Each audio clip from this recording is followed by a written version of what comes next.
Hello students, dream class की channel में आपका स्वागत है।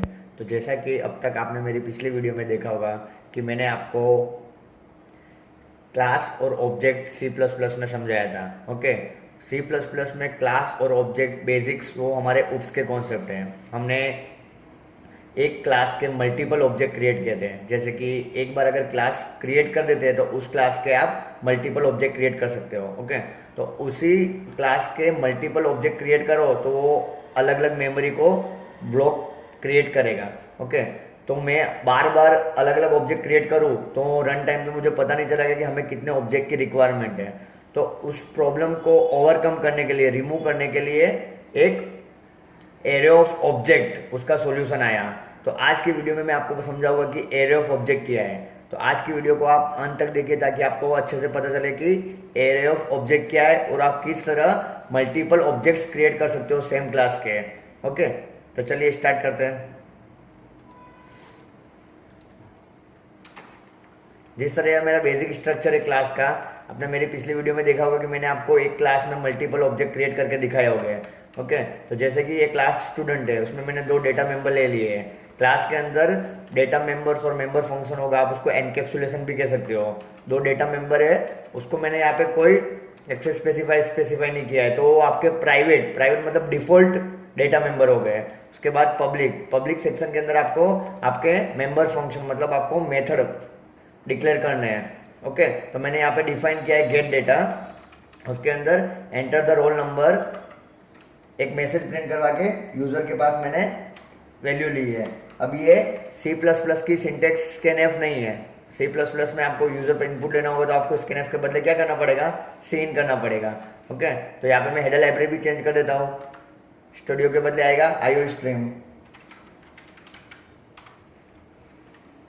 और यहाँ पे जिस तरह आप सी लैंग्वेज में इनपुट करते हो उस तरह सी प्लस प्लस में स्कैनएफ के लिए सीन इनपुट करेंगे हम। तो इस लाइन को मैं रिप्लेस करता हूँ, scene role underscore number.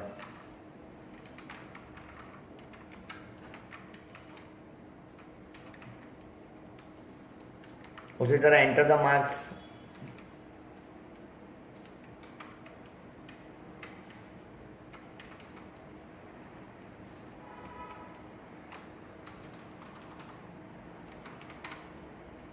Scene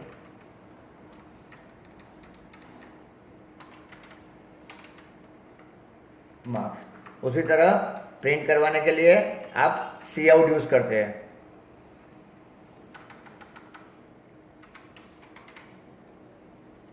C out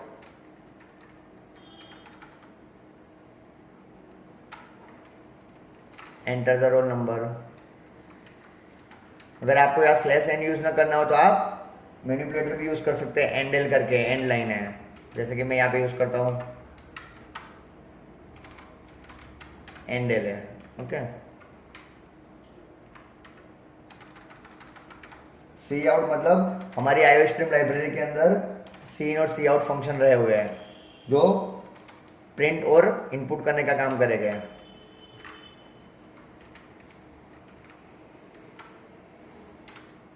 enter the marks. Okay, उसी तरह यहाँ पे मैं पुट डेटा में एक और फंक्शन बना देता हूँ जो मेरे सिर्फ वेरिएबल को प्रिंट करेगा, डेटा मेंबर्स को।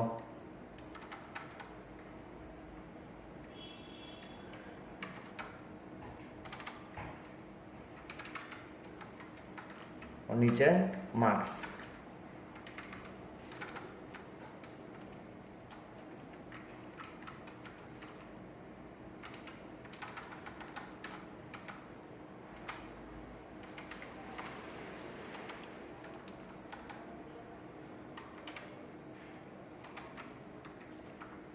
यहाँ पे सिलेक्शन।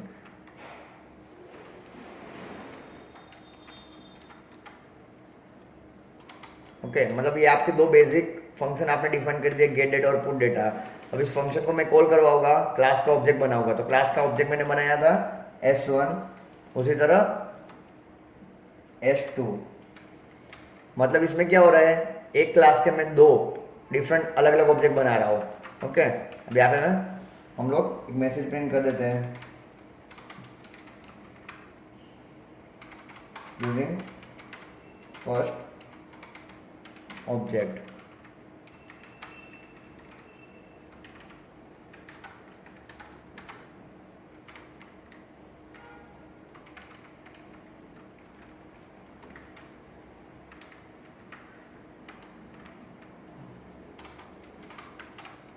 ओके, अब फर्स्ट ऑब्जेक्ट हमारा S1 है। S1 की मदद से ऑब्जेक्ट का नाम आप दोनों फंक्शन को एक्सेस करिए, जैसे कि गेट डेटा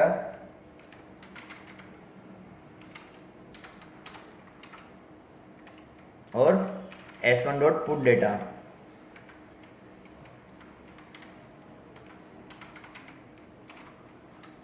ओके, उसी तरह आपके पास जो दूसरा ऑब्जेक्ट क्रिएट किया है S2, उसको भी आप यहाँ पे कॉल करवा दो यूजिंग सेकंड ऑब्जेक्ट।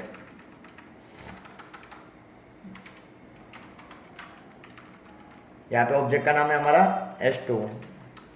ओके, अब प्रोग्राम को हम रन कर देते हैं।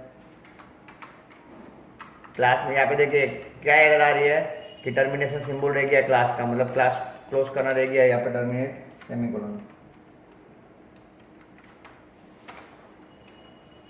देखिए using first object enter the roll number second marks 34। देखिए ये पहले ऑब्जेक्ट का आउटपुट प्रिंट हुआ है, student roll number equal to 2 marks 34। अब देखिए यहाँ पे यूजिंग सेकंड ऑब्जेक्ट करके मैसेज प्रिंट हुआ है, उसका मैंने डाला रोल नंबर 5 और मार्क्स 43। देखिए ये आपका स्टूडेंट रोल नंबर 5 और स्टूडेंट मार्क्स 43, मतलब मैंने यहाँ पे क्लास के दो डिफरेंट अलग अलग ऑब्जेक्ट क्रिएट किए और वो उसके आउटपुट प्रिंट कर रहा है। उसी तरह जब हमारी रिक्वायरमेंट हो कि मल्टीपल ऑब्जेक्ट क्रिएट करने हो हमें क्लास के, जब हमें क्लास के मल्टीपल ऑब्जेक्ट क्रिएट करने हो तब हम किस तरह क्रिएट करेंगे यहाँ पे multiple object, student S1 S2 S3 S4। Okay, तो उस प्रॉब्लम को ओवरकम करने के लिए हमारे पास एरे ऑफ ऑब्जेक्ट आया। एरे ऑफ ऑब्जेक्ट क्या है? एरे ऑफ ऑब्जेक्ट मतलब आपके पास जो ऑब्जेक्ट है उसको आपको एरे क्रिएट करना है। किस तरह क्रिएट करेंगे? जिस तरह आपको मैंने सी लैंग्वेज में बताया था कि एरे क्या है। अरे क्या है? Array is a collection of more than one variable, मतलब एक से ज्यादा वेरिएबल की वैल्यू स्टोर करेगा। यहाँ पे हमें क्या करना है? ऑब्जेक्ट का एरे बनाना है, इसलिए आप इसको बोल सकते हो एरे ऑफ ऑब्जेक्ट। तो यहाँ पे मेरा ऑब्जेक्ट जो था S या फिर S1, उसका मैं एरे बना रहा हूँ। यहाँ पे आप देख सकते हैं। ओके, तो मैं यहाँ पे बना देता हूँ जैसे कि साइज 5। तो यहाँ पे आप देख सकते हैं कमेंट मार के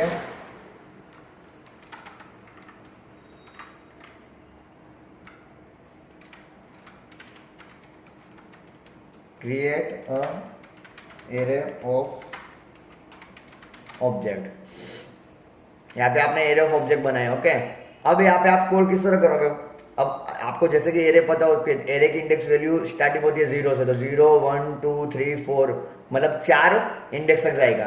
ओके, तो यहाँ पे आइदर इस तरह कॉल करवा सकते हो S of 0 dot gate data, S of 0 dot put data, S of 1 dot gate data, S of, मतलब ये प्रोसेसिंग भी थोड़ी टेडियस मतलब लॉन्ग हो जाएगी।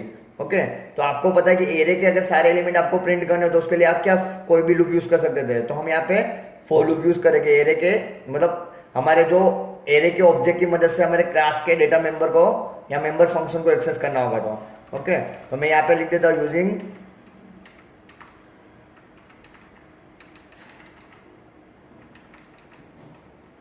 First object एंडल। अब यहाँ पे आपको इंडिविजुअल कॉल करवाने की जरूरत नहीं है हर एक ऑब्जेक्ट को। ओके, यहाँ पे मैं सिंपली फॉर लूप यूज कर रहा हूँ, for integer i equal to 0, क्योंकि हमारी एरे की इंडेक्स वैल्यू 0 से स्टार्ट होती है,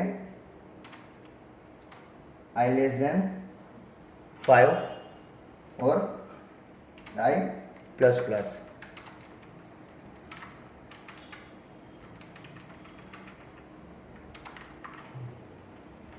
इसको मैं अभी कमेंट मार देता हूँ। यहाँ पे क्या आएगा? यहाँ पे 0 नहीं आएगा। यहाँ पे क्या आएगी? आपकी जो काउंटर वेरिएबल है जो एवरी टाइम इटरेट कर रहा है लूप को, लूपिंग स्टेटमेंट क्या है? इटरेट स्टेटमेंट बोल सकते हो। तो हमारा काउंटर वेरिएबल है i जो एवरी टाइम वैल्यू को इंक्रीज कर रहा है। यहाँ पे देखिए i प्लस प्लस। ओके, अगर आपको for loop, while loop, do while loop अच्छा से नहीं आते तो हमारी सी लैंग्वेज की प्लेलिस्ट में आप जाके देख सकते हैं लूपिंग स्टेटमेंट इन सी।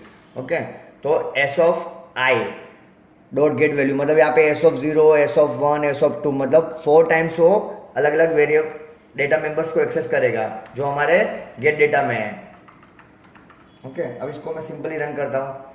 देखिए, using first to enter the roll number, first marks 23। देखिए, second time enter the roll number 2, marks 45।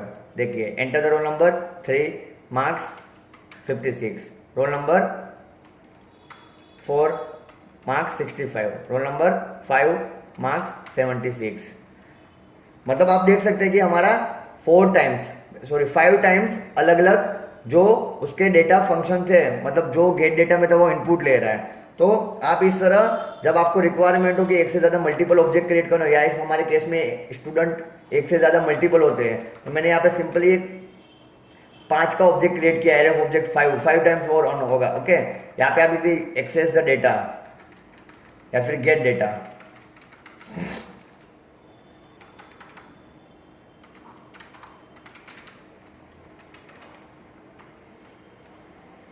यहाँ पे मैं थोड़ा आउटपुट अच्छे से प्रिंट कर देता हूँ। एंटर द मार्क्स में स्पेस छूट रही थी,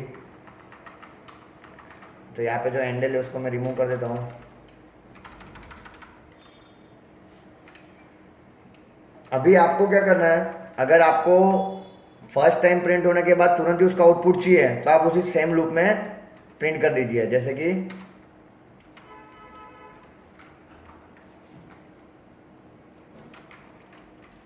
S of 5 dot put data. Okay, अब इसको रन करते हैं। देखिए, gate data, enter the roll number, first marks 45। देखिए, जैसे ही स्टूडेंट नंबर 1 की इंफॉर्मेशन आप एंटर करोगे उसकी डिटेल यहाँ पे प्रिंट हो जाएगी। फिर second marks 46, third marks 64, fourth 78, 5 76। मतलब इस केस में क्या हो रहा है कि यूजर जैसे ही इनपुट कर रहा है स्टूडेंट की डिटेल, तुरंत ही बाद उसको आउटपुट मिल जा रहा है। ओके, तो आप एक ये वे यूज कर सकते हैं। अगर आपको ऐसा ना करना हो कि इनपुट लेने के बाद तुरंत ही ना प्रिंट करना, तो आप अगर यूँ चाहते हो कि एक बार उसके सारे डेटा को आप इनपुट कर लो फिर एक साथ सारी स्टूडेंट की इन्फॉर्मेशन प्रिंट हो, तो आपको क्या करना पड़ेगा, उसके लिए दोबारा फॉर लूप को इंटरेक्ट करवानी पड़ेगी। जैसे कि ये सेम आपके पास फॉर लूप है,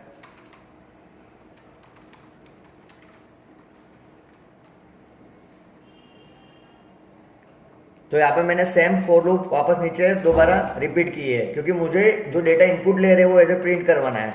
ओके, तो अब यहाँ पे आप पुट डेटा को यहाँ से रिमूव कर दीजिए। रिमूव करके हमारी सेकंड फॉर लूप के अंदर एंटर कर दीजिए। यहाँ पे एक मैसेज डाल दीजिए, सी आउट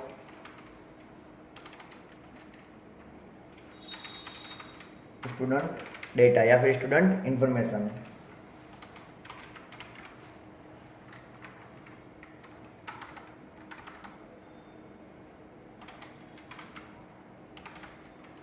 ओके, अभी हम प्रोग्राम को रन करते हैं। सिंपली एक एरर बता रहा है यहाँ पे, मल्टीपल डिक्लेरेशन ऑफ आई। आपका आई ऑलरेडी ऊपर डिक्लेयर हो चुका है, तो आप यहाँ से रिमूव कर दीजिए आई।